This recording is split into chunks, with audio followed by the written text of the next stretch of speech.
Uniqo Williams. That's right, it's your boy coming at you on a Thursday, as I always love to do, because Thursday's my favorite day of the week. Why? Well, I was born on a Thursday, 11:47 a.m. But it's something special about this Thursday. It's my birthday today. I'm just so happy. You know, anybody that comes through, show some love, show some birthday love. I appreciate it. You know, I get back on them comments, all that. You know how we do. You know how we do. What's the next song? The one about me. Oh, I love it. I love it. I love it. I've been feeling the joy and the love all day. I appreciate y'all. All the texts, messages, and the posts on Facebook, all that. I'm going to make sure that I comment on every single one personally, as I know y'all personally. So I got to definitely do that. And I appreciate just the love. I feel so loved. So loved. And it would appear I got an early birthday present today. My early birthday present. Now, I'm not going to say that I am a super Colts fan. I'm a fan of players. But I'm a homer. I am going to be all about the Pacers. I'm going to be all about the Colts.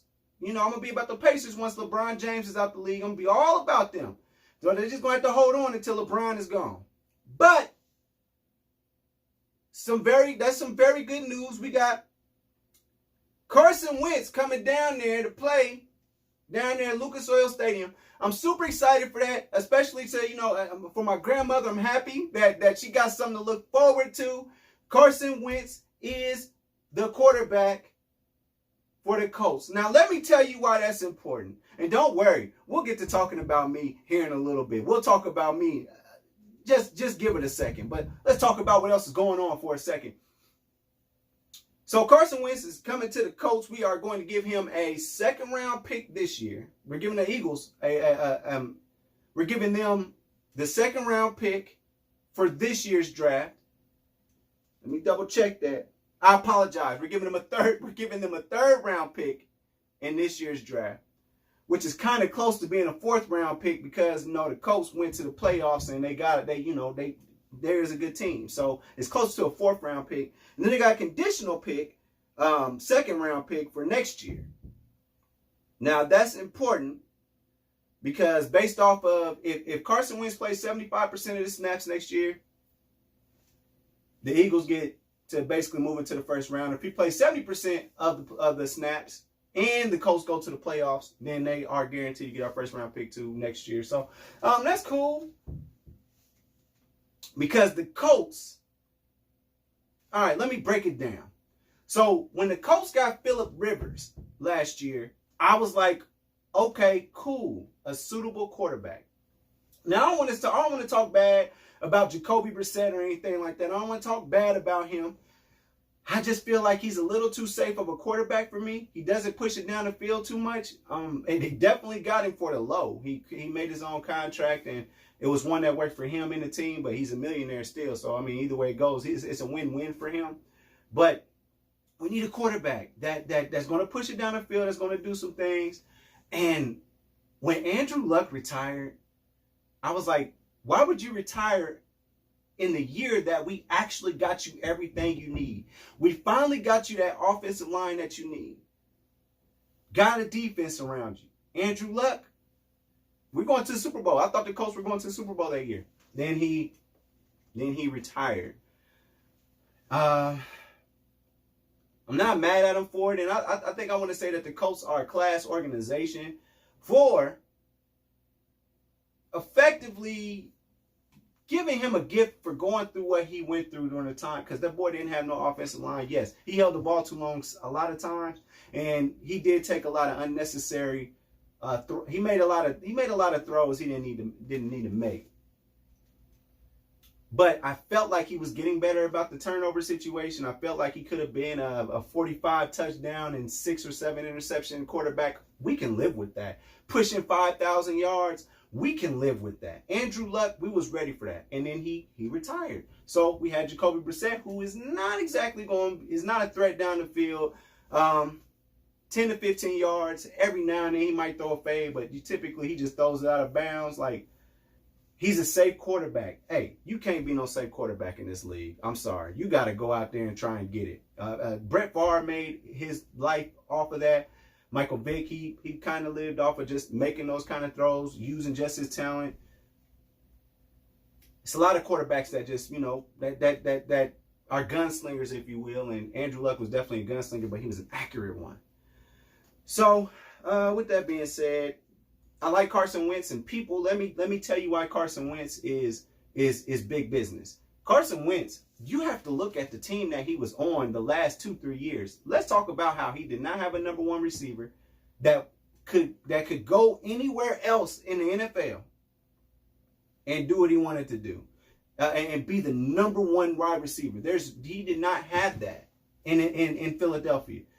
Matter of fact, they was getting down to their scout team wide receivers, and they still was making the playoffs. So we got to give Carson Wentz was in a bad situation. It wasn't his fault. They're trying to actually put Jalen Hurts in that situation and see, now that I think about it, that's Jalen Hurts is in a bad situation. Jalen Hurts is in a bad situation for this right now because he's going into a situation a lot like Tom Brady was in when he was the Patriots with that last year. No weapons. No nothing around him. The offensive line could be better. But he's mobile, so he can survive a lot better than a quarterback that's just going to be in the pocket. But prayers up for Jalen Hurts for the rest of this season. But also, the Colts, they in the Super Bowl bubble. The Colts are definitely in the running for a Super Bowl. So I'm super excited about that. The Colts this season. Start putting that money on them. Let's start putting that money. You know we like to get that money now. You know we like to go right there to Vegas and tell them we put money down on stuff. I don't want to say book it. Carson Wentz is a good quarterback. I'm sorry, he is. And he did a lot with nothing. So we need to give him, let's give him a chance, y'all. The Colts Nation, let's give him a chance. We might be looking at the greatest comeback story of all time. So, with that being said, let's move on to our next topic. So, Ted Cruz yesterday went to Mexico. He went to Cancun of all places. He went to Cancun. He got caught. He was on a plane at the airport and all that and whatnot. Got caught on camera with his kids and his wife going to Cancun. Now, if you don't know Ted Cruz is the senator of Texas. And I don't know if you've been sleeping under a rock or if you've just been in hibernation because it's been cold all through America at this point. Took him down to Cancun. And he took some flack for that because, your state is frozen. There's no power for a lot of people. Texas is in some kind of crazy thing to where, they didn't secede from America, but they did secede in a lot of different things that have to do with America, which y'all really need to take a look at if you live down in a lot of those southern states that they kind of have their own rules. But one of the things is they don't run off of the same national grid, the power grid, if you will, like the rest of America does. Texas runs its own stuff. So when things become -5 degrees, 0 degrees, people going to turn the heat on. People aren't really going to turn the heat on in 65, 55 degree weather. You throw on a sweatshirt or something like that. You don't have a crazy electric bill because that's just how Texas works, and they do it like that. Well, everybody going to have their heat on. Nobody wants to be cold. And I know we used to it up top here in the Midwest. We're super duper. We're definitely into staying warm, and we know how to do it. But my homies in Texas, they're not. They're not. In a lot of southern states, they was going through a shout out to Mississippi. I got a couple of reports from down there, how it was, all that. But Ted Cruz, the senator for Texas, he is a victim of this as well. He's a victim of the winter storm too. So it doesn't matter how much money you have. Mother Nature's going Mother Nature. And Mother Nature decided they got his crib too. So he goes to Cancun, goes to Mexico. Mexico's kind of warm. It's much warmer than Texas, I would assume. I tried to sneak in there a couple times, back to back. A couple years ago, I tried to sneak down there. Baja, California. Shout out to my homies down there. It's warmer. So this reminds me a lot of what that girl named Katniss and all them. What is called? I can see the little arrow that she's shooting out there. You know the movie I'm talking about. Katniss, whatever her name is. You know, the rich leave other people while they're suffering and all that. They leave the people to make sure that they're good. And this is a prime example of that happening. He was affected by this. His lights went out. So what did he do? I'm going to Cancun. First of all, let me tell you about what I know about Cancun. I don't know nothing about Cancun. I learned about Cancun at a young age because of MTV, Real World Challenge, Cancun. I know about that. I used to watch Real World all the time back in the day when it was hot like that. And it was down there in Cancun, and that's all I knew. But they was dang near in a resort or something like that. So that was good. That was good down there. We don't know the other side of it, but all I know is this. I know that Ted Cruz has a problem with people coming to America from Mexico. You know, when people in Mexico are trying to get out of their situation. Again, I'm not talking bad on Mexico. I know there's a lot of beautiful places there. There's a lot of places that you can live where you can live a good, sustainable life. What I'm saying is he has a problem with people coming from Mexico when they're in trouble. But when he's in trouble, he can just go to Cancun and have power and heat and all of that. So what he decided to do today after the backlash was say, oh, well, my daughters, they friends. Now, mind you, school got canceled for the week because of the weather conditions. School got canceled for the week. So I wouldn't say this is something that was prearranged, but it's kind of coincidence that during the Senate being in, what you call that, recession, whatever it is, recess. They was in recess this week, so they didn't have to work after all the work they put in for that trial, the impeachment of ex-President Donald Trump. He just used his privilege, and he did what you do when people in power that shouldn't be in power because they don't really care about you. He did what they do. He saved himself. That's what people in power do. They save themselves. And that's what he did. And the thing about it is he got caught by the people that elected him into office. So he talked all this stuff about Mexico and all that, but he done went down there to Mexico and got caught on camera. So he comes back today. Oh, and he's got that great state of Texas flag for his mask that he's wearing. He got his mask on, and he explains to us again that some of his daughter's classmates was, you know, hey, since it's cold, yeah, we just gonna go to Cancun, because I can only imagine that a senator's child is gonna go to a school with other rich kids too, and then rich kids, oh, my dad's taking me to Cancun, so we're good off the heat. Or they done spent the night over there in the heat, then the power went out, and they can't be on their iPads doing what they do. And they said, Dad, can we go somewhere warm? Or told their parents, can we go somewhere warm? So that's what they did. And so they asked, can they go with their friends? That's what Ted Cruz said. And he was like, yeah, daughters, let's go to Cancun. Now, we don't know how true that story is, but I know that if you are on vacation, in a sense, you're on vacation, you ain't got no power, you ain't got no heat, you're not a public official. Yeah, and I got the means to do it. I'm going to Cancun. Absolutely, I'm going to Mexico. I'm gonna go somewhere where it's warm. If I had the means to do that, I'm doing that. That's what I'm gonna do if I'm not a public official. But this public official, he got caught. Let's talk about getting caught for a second. Now, you know, I don't know much about that cheating stuff. I don't know about that. I don't do that. But some people, they get caught cheating. And when you get caught cheating, come on here, somebody. Sometimes you deflect the blame off of you. So he decided to put it on his 10-year-old and 12-year-old daughter, is what it sounds like to me. Well, they wanted to go to Mexico. It wasn't me. Now, if I'm a 10 or 12-year-old and my dad is like, hey, we're going to get out of this cold house and go to Mexico. It's cold out there and we can do that. We can just book us a flight right now for 4 people and let's ride. I'm going to do that. Why would I not? Why would I not do that? But he's a public official. And so what happened was he got caught cheating. And he deflected the blame off of himself. Who? First of all, I'm gonna be real with you. I couldn't tell you who Ted Cruz's wife is right now.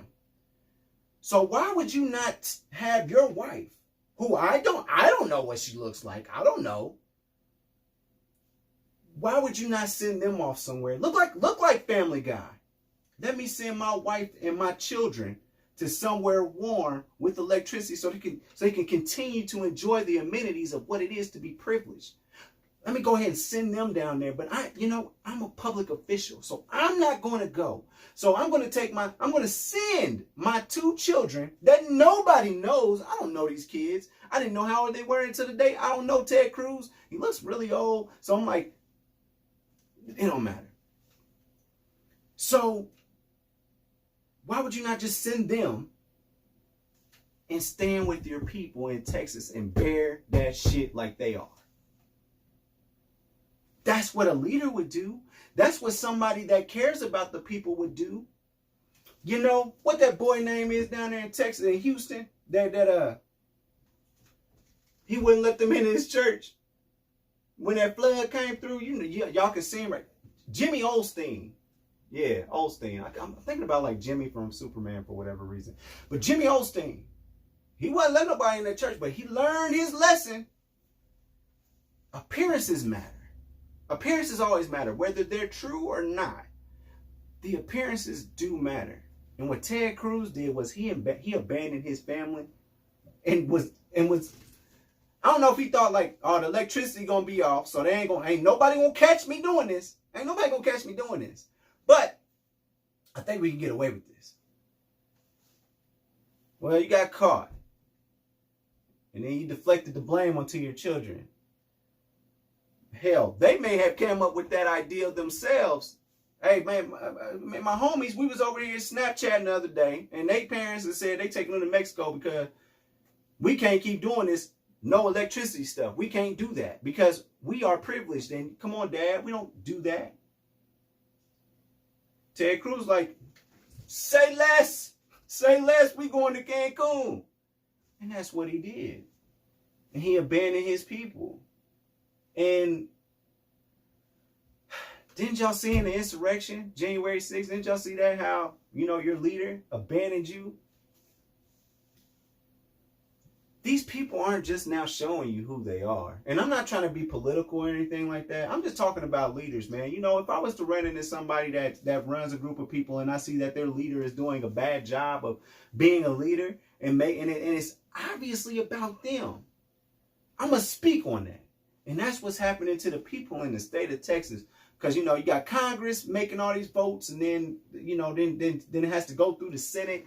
All this stuff has to happen. And somebody that has caused such divide in America, well, he's showing you another dividing line. The dividing line between you and him. Because I can do that. You can't. You don't just drop your kids off. You don't take a flight and drop your kids off and you have a spouse that can take care of the children. It would have been a good look for him if he would have just sent his family off and said, I'm going to stand here with the people that I represent. I stand with the people that I represent. Listen, people do this in their workplaces all the time. If you're a leader, you handle your business. You understand what's going on the ground floor. You empathize with them. You do the best you can. You say, you know what, I'm going through it too. But then there's some leaders that say, y'all got to deal with that, not me. Ted Cruz is that. And he showed you another dividing line. Woo! Anyway, let me keep it going. Kings of the Court. We just had week 1 get wrapped up in the books. First of all, when I walked into the gym, obviously everybody had masked up, so don't play us like that. Don't play people like that. Everybody had masks on. Everybody was doing the best they can to be safe in this environment. Nothing but positive energy. Everything was positive. It was good. There was no arguments. Shout out to the refs out there. They seem to shout out to the refs out there. I appreciate them, man. I appreciate them being out there, boy. But more than anything, there was a little trash talking. That's what happens. That's what happens in basketball, but nothing like serious to where it was like, I'm gonna just be with your mama one day. Nothing like that. It was good. It was good natured trash talk.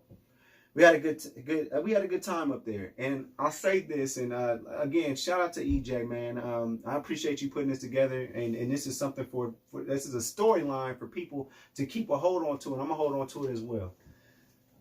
Two teams stuck out to me. First off, Bad Boys versus Dynasty, which actually Dynasty is EJ's team, the commissioner. It is his team. I did see that, but they played hard. But I saw two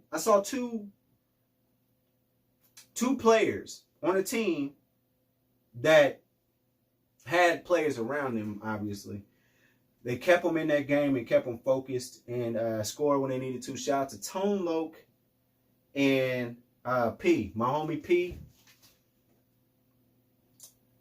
Yeah, y'all did that. I appreciated watching y'all's effort. Tony is always going to be the consummate leader. That's what he does. He's a leader. And he knows when he needs to score. He knows when he needs to take over the game. He knows when to get other people involved. And I apologize, but the three had to fall. And that's what it did. So shout out to Tone Loke, man. He's always been that kind of player. And then we did see something out of P. P got a burner on him. And he scored quite a few points. So he's the second leading scorer on that team. So that was huge. But the biggest story out of the day was Monstars versus Real 765. That was the big story out of the day. Why was that story so big? Well, the Real 765, that team came in and played the whole first half with 4 players, while the Monstars had roughly 8 or 9 players, maybe 7, something like that. But they had more players. They went into halftime down by 1. It was 38-37. In that situation, your basketball acumen has to come into play there. So I'm saying this because Monstars, that team as it's composed, was my favorite for the season. And obviously it's close. It's close. It's real close. It's real close with a lot of the teams. But in this situation, this was supposed to be a blowout. What I saw was heart. I saw heart from Dalvin Cook. Or Dalvin Strong. I'm sorry. I didn't call it Dalvin Cook. A lot of heart came from Dalvin. And he helped keep his team in there with a lot of timely threes and kept it close. And then, boom, come halftime, they get another person on the squad and they're able to run with 5. They went ahead and got that team up out of there. So I got to say, that's my performance of the week. It was the Real 765. That was all heart. That was all heart. And that is what a lot of, where I'm from, that's what we embody is heart. Never giving up. Because that's what we do around this way. Do you hear me? Shout out to 1001 moves, man. I seen you, man. You did like 12 moves. No, I think you did 3 moves 3 times. And then that you already know how we rock, man. I love you, Timotheus. That's my guy, man. Now to the part about me. My birthday last year was a lot different than where I'm headed in this birthday. And I feel like everybody should use their birthday as a landmark as to what's going on, what were we going through, and what do we do to change it and all that. And I'm sure that a lot of people had to deal with COVID and the pandemic and all that from the start of their birthday, and then obviously their birthday's going on through this year. And for me, it was different. I was in a different place. I was in a different place mentally. My show, in a sense, was just starting. So obviously I've gotten a lot better since then, and that's something we can take away from last year. But as far as production and all that goes, a lot has changed. And that's why we have to use our birthdays as much as the Lord is willing to give them to us. Let's use our birthdays in order to just set what are we doing? And then where are we going? Where are we headed? So, nobody saw the pandemic happen. Nobody knew that was about to happen. With my birthday being on the 18th, obviously on the 27th, a lot of stuff was going on January 27th. And then I think at this point, I was leading up to 224, which was when they were having the a ceremony for Kobe and Gigi. So, you know, in my mind, I wasn't all the way there. And I'll be real with you. I'll be the first one to be real with you. I was in such a different place. I was off the Henny all the time, just to try and feel regular. And we went through, you know, the spring, and a lot of things happened in the spring, but I kept on trying to push forward, and things happened in the spring. The summer was crazy. And then it kind of came to a head. You know, I went to my cousin's wedding down south, and I went to visit my brother in Dallas. And it was during the pandemic, but, you know, it was so much had happened leading up to that point. And I think the most important thing that you have to do in life is you have to find a way to push forward to that next positive point. Because I sat there and went through a lot of negative points, so many negative points last year. It was crazy. I've been betrayed. I've been hurt in a million different ways. I started to not even believe in myself. But here I am, okay? And a year later, and I'm just thankful for that. And I think last year, toxic was definitely the theme of last year. Toxic was the theme. But I think here I am now, I'm in a much more positive place than where I was. Because the pandemic, having to sit in one room all day and do your job, or just sitting up there just watching whatever's on TV because you can't go anywhere, it makes you just take a look at yourself and see what's going on and what do you need to face, because you ain't had no reason to be acting like that, or you didn't have any reason to respond like that. Let's work on you for a second. And that's what the Lord will do for you a lot of times. He'll sit you down. And I got sat down. I got sat down so we could really face this. And I'm a much better person for it. I hate that the pandemic happened, but it did slow everything down for a minute so that I could really look at what I'm trying to do. So I could really look at who I really am. I can look at what I really want. Because, you know, sometimes something will just dangle something in front of you, but it ain't what you need. But you want it, but it ain't what you need. And that tends to happen to a lot of us. And when life is moving so fast, it looks so good, you just got to grab it. And that's not always the case. Sometimes you got to look at that thing for a second and see, is this something you really trying to have? And a lot of things dangle in your face. And y'all do all the jokes y'all want to. Y'all can even mean that dangling your face thing. But I know what's always been in the forefront is for me to be put in a position to where people ask me, why am I so happy? And it was hard to answer that question because last year I wasn't happy. I was doing a lot of things to make me happy. A lot of things that would end up causing me more hurt. But I found that inner meaning, and I always knew it was there, but it was just in the back, just kind of chilling. And I would go on to embrace that and find that thing that really pushes me and drives me, that thing that really makes me happy. And so I would implore everybody, and this is the present that I want to give to myself this year. My present this year is to be healthy. Now, healthy, it's not just all about the body, but that's a huge part of it because you need your body to be here to be healthy. But I want to be healthy financially. I want to be healthy mentally. I want to be healthy spiritually. I want to be healthy from a physical standpoint, all of it.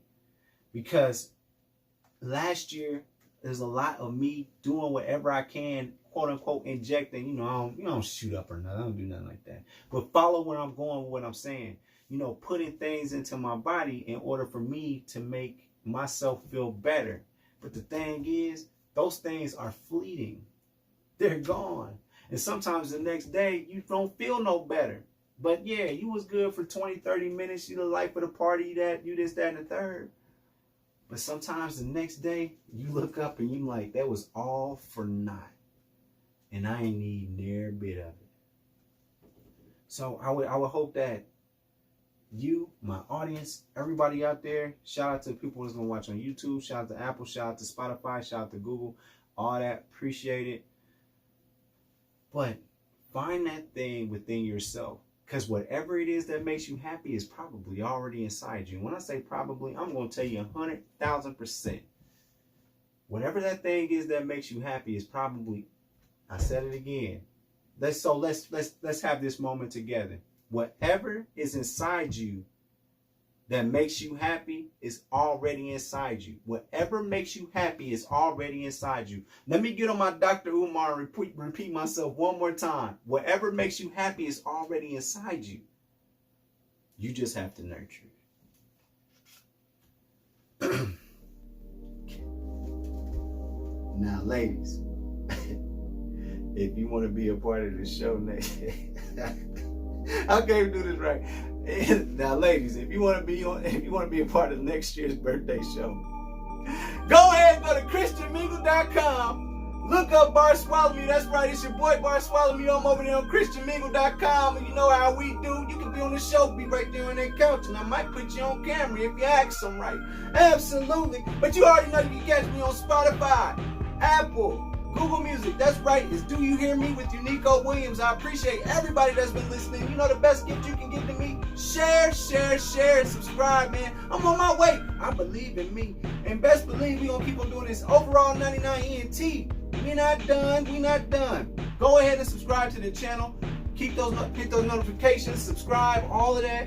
It's going down. We got a lot of big plans, and I'm gonna tell you like this. I ain't going nowhere, okay? So it's been another episode of Do You Hear Me with Uniqo Williams. I holla. Much love. Happy birthday to me.